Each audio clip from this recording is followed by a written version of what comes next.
اللهم صل على محمد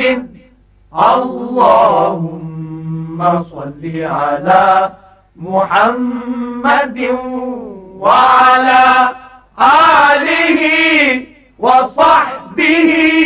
وسلم. معروف عالم دین ڈاکٹر حافظ حبیب الرحمان. ڈاکٹر صاحب،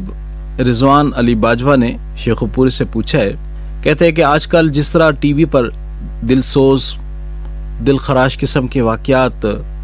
سامنے آ رہے ہوتے ہیں، وہاں پہ زیادہ دل دکھانے والی جو بات ہمیں نظر آتی ہے، جو ہم سنتے ہیں کہ بیٹی کے پیدائش پہ باپ نے بیٹی کو اور بیوی کو قتل کر دیا، اور اس طرح کے بہت زیادہ واقعات سامنے آ رہے ہیں. پچھلے دنوں بھی ہم میڈیا پہ اس کو دیکھ رہے تھے. یہ جو واقعات ہیں، اس کی آخر کیا وجوہات ہے؟ ہماری دین سے دوری ہے، یا بیٹوں کی طلب کے لیے ہم شاید اس طرح زیادہ قربانیاں دے جاتے ہیں اپنے بیٹیوں کی؟ الحمدللہ رب العالمین والصلاة والسلام علی رسولہ الکریم، اما بعد فاعوذ باللہ من الشیطان الرجیم، بسم اللہ الرحمن الرحیم. آپ نے جن واقعات کا تذکرہ کیا ہے، یہ روزمرہ کا معمول بن چکے ہیں کہ باپ نے اپنی بیٹی کو قتل کر دیا، بیوی کو قتل کر دیا، اور اس کی بڑی وجوہات یہ ہیں کہ کہیں تو یہ ذکر کیا جاتا ہے کہ غربت کی وجہ سے بیٹی کو قتل کر دیا، اور کسی جگہ میں اس طرح کے واقعات بھی پیش آتے ہیں کہ مسلسل 2-3 بیٹیاں پہلے تھیں اور چوتھی بیٹی پیدا ہونے پہ یا تیسری بیٹی پیدا ہونے پر اس کو قتل کر دیا. اور اس میں بالعموم لوگوں کی خواہش یہ ہوتی ہے کہ اب 2 یا 3 بیٹیوں کے بعد بیٹا پیدا ہوگا، اور جب ان کی توقع کے مطابق بیٹا پیدا نہیں ہوتا، بیٹی پیدا ہوتی ہے تو اس کو قتل کر دیتے ہیں یا بیوی کو قتل کر دیتے ہیں. یہ بدترین قسم کی جہالت ہے، اور اس جہالت سے بھی بدتر ہے جو نبی صلی اللہ علیہ وسلم کی آمد سے پہلے دور جاہلیت کے اندر تھی. ایسا شخص مسلمان کہلانے کا حقدار بھی نہیں ہے جو اس قدر بھیانک اور گناونے جرم کا مرتکب ہوتا ہے اور اتنا سنگ دل ہو کہ باپ کی شفقت، اور وہ پدری شفقت جو کہ باپ کے دل کے اندر اللہ تبارک و تعالی نے قدرتی طور پر ودیعت کر رکھی ہے، وہ بھی اگر اس سے محروم ہو جائے اور اپنی اس شیطانی حرکت کی وجہ سے اور جہالت کی وجہ سے اس حد تک وہ سنگ دل ہو جائے کہ وہ بیٹی جس کو ہمارا دین اللہ تبارک و تعالی کی بہت بڑی رحمت قرار دیتا ہے، بہت بڑی نعمت قرار دیتا ہے، اس کی پیدائش پر وہ ماتم کرے یا اس کو قتل کرے، تو یہ تو بالکل بیانی ہی وہی جاہلیت ہے جس کے بارے میں قرآن مقدس میں کہا گیا وَإِذَا بُشِّرَ أَحَدُهُمْ بِالْأُنثىٰ ظَلَّ وَجْهُهُ مُسْوَدًّا وَهُوَ كَظِيمٌ يَتَوَارَىٰ مِنَ الْقَوْمِ مِنْ سُوءِ مَا بُشِّرَ بِهِ، کہ جب ان کو بیٹی کی خوشخبری دی جاتی تو ان کے چہرے سیاہ ہو جاتے، اور اس کے بعد وہ اس سوچ میں پڑ جاتے کہ آیا اس کو زندہ درگور کریں یا اس کو اپنے لیے آر سمجھ کر، آر بنا کر جو ہے وہ زندہ رہنے دیں. اب یہ جاہلیت کی پوری ایک تصویر کھینچی گئی اس آیت کریمہ کے اندر. اگر 1400 سال پہلے دور جاہلیت کے اندر یہ سب کچھ ہوتا تھا، اور ایک شخص جو اسلام کا دعوے دار ہے، قرآن و سنت پر ایمان لانے کا دعوے دار ہے، اس کی حرکت بھی اسی طرح کی ہو،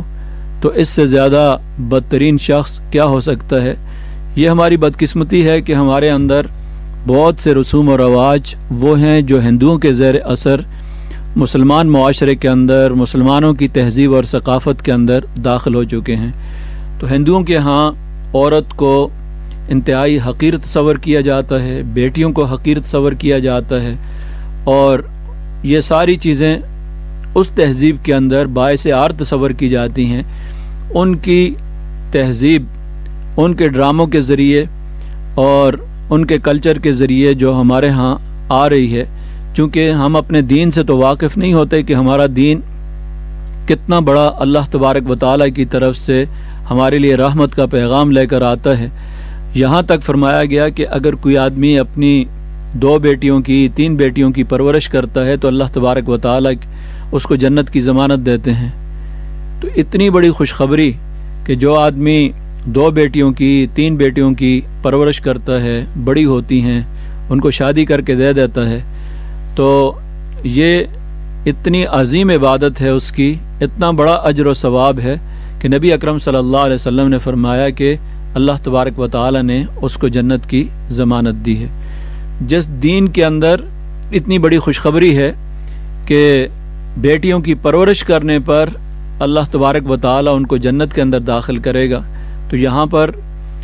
نبی صلی اللہ علیہ وسلم نے جب یہ خوشخبری سنائی تو وہی لوگ جو کل تک بیٹیوں کو باعث عار سمجھتے تھے، جب کوئی بچی اپنے والد سے محروم ہو جاتی تھی، یتیم ہو جاتی تھی، تو اس کو قریب ترین رشتہ دار آپس میں اس بات پر جھگڑتے تھے کہ ایک کہتا تھا کہ میں نے اس کی کفالت کرنی ہے اور دوسرا کہتا تھا کہ میں نے اس کی کفالت کرنی ہے۔ جس طریقے سے حضرت جعفر طیار رضی اللہ عنہ شہید ہوئے تو حضرت علی رضی اللہ عنہ اور ان کے باقی جو رشتہ دار تھے، ان کا آپس میں اس بات پہ جھگڑا تھا کہ ہر ایک کہتا تھا کہ میں نے اس کی کفالت کرنی ہے، میں نے اس کی پرورش کرنی ہے۔ ہمارے دین نے تو بچیوں کی پرورش کو اور ان کی کفالت کرنے کو اتنا بڑا مقام دیا ہے کہ لوگ قرآن اندازیاں کرتے تھے اس پر۔ مسلمان معاشرہ، اسلامی معاشرہ تھا کہ کسی آدمی کو یہ اندیشہ نہیں ہوتا تھا کہ میرے بعد میری بچیاں جو ہیں وہ بے سہارا رہ جائیں گی اور ان کا کوئی سہارا نہیں ہوگا اور یہ بھوک پیاس سے مر جائیں گی، بلکہ ہر آدمی پوری طرح مطمئن ہوتا تھا کہ میرے بعد ان کا سہارا بننے والے بے شمار لوگ ہیں، بے شمار رشتہ دار ہیں، بے شمار لوگ ہیں جو ان کا سہارا بنیں گے اور ان کی کفالت کریں گے، اس لیے کسی کو یہ پریشانی نہیں ہوتی تھی۔ تو یہ تو دوسروں کی بچیوں کو کفالت کرنے کے لیے اس حد تک آپس میں مقابلہ ہوتا تھا، اور اس سے زیادہ سنگ دل اور بدترین باپ کون ہو سکتا ہے جو اپنی بیٹی کا گلا خود گھونٹ دیتا ہو یا زہر دے دیتا ہو یا اس کو دریا کے اندر پھینک دیتا ہو۔ اس سے زیادہ بدتر شخص جو ہے وہ کون ہو سکتا ہے؟ اس نے تو ہمیشہ ہمیشہ کے لیے اپنی دنیا بھی تباہ و برباد کر دی اور قبر کے اندر بھی اس کے لیے عذاب ہی عذاب ہے اور آخرت بھی اپنی تباہ کر دی ہے۔ تو اس سے زیادہ سنگ دل انسان اور اس سے زیادہ بدقسمت انسان، شقی انسان کون ہو سکتا ہے جو اس طرح کی حرکت کرتا ہو اور دوسری طرف اس کا دعویٰ بھی یہ ہو کہ وہ اللہ اور اس کے رسول پر ایمان رکھتا ہے، جبکہ اللہ اور اس کے رسول کی ہدایات کے بالکل الٹ وہ کام کر کے اپنے آپ کو جہنم کا مستحق بناتا ہے۔ ایک عام شخص کو اگر کوئی آدمی جان بوجھ کے قتل کر دے تو اللہ تعالیٰ نے فرمایا کہ ومن قتل مؤمنا متعمدا فجزاؤہ جہنم خالدا فیہا وغضب اللہ علیہ ولعنہ۔ کتنی سزائیں اللہ تعالیٰ نے ذکر کر دی کہ اگر کوئی شخص جان بوجھ کے کسی دوسرے شخص کو قتل کرتا ہے تو اس کی سزا جہنم ہے، وہ اللہ تعالیٰ کے غضب کا مستحق ہے، اس پر اللہ تعالیٰ کی لعنت ہے اور وہ ہمیشہ ہمیشہ جہنم کے اندر رہے گا۔ 4 بڑی سزائیں اللہ تبارک و تعالیٰ نے اس آیت کریمہ کے اندر اس شخص کے لیے بیان کی ہے جو جان بوجھ کر کسی بھی انسان کو قتل کر دیتا ہے، اور بالخصوص اپنی بیٹی کو قتل کر دے، اپنی بیوی کو قتل کر دے، تو وہ تو دوہرے جرم کا مرتکب ہوتا ہے۔ اور اللہ تبارک و تعالیٰ کے ہاں ظاہر ہے کہ کیا ایسا شخص جو ہے وہ اپنی بیٹی یا بیوی کو قتل کرنے کے بعد اس دنیا کے اندر امن سکون کی یا چین کی زندگی بسر کر سکتا ہے؟ اس کے لیے تو دنیا کی زندگی جہنم بن جاتی ہے۔ ہر وقت اس کے دل و دماغ کے اندر جو ہے وہی چیخیں اور وہی پکار سنائی دیتی ہے جو قتل کے وقت اپنی بیوی کو قتل کے وقت یا اپنی بیٹی کو قتل کرتے وقت جو منظر اس نے دیکھا ہوتا ہے۔ اس لیے کہ انسان جو ہے جب درندہ بن جاتا ہے تو اس کی درندگی یہ جہالت کی وجہ سے ہوتی ہے۔ انسان کو یہ شیطان اس حد تک لے جاتا ہے کہ اس طریقے سے تم اس سے نجات حاصل کر سکتے ہو، حالانکہ وہ نجات نہیں ہوتی بلکہ وہ اپنے آپ کو ہمیشہ کے لیے دائمی جہنم کے اندر، دنیا کے جہنم میں بھی اور آخرت کے جہنم کے اندر بھی مبتلا کر دیتا ہے۔ اس لیے ایسے لوگوں کو اپنے دین سے جڑنے کی ضرورت ہے، اللہ کے رسول سے جڑنے کی ضرورت ہے، نبی صلی اللہ علیہ وسلم کے اسوہ کو اختیار کرنے کی ضرورت ہے،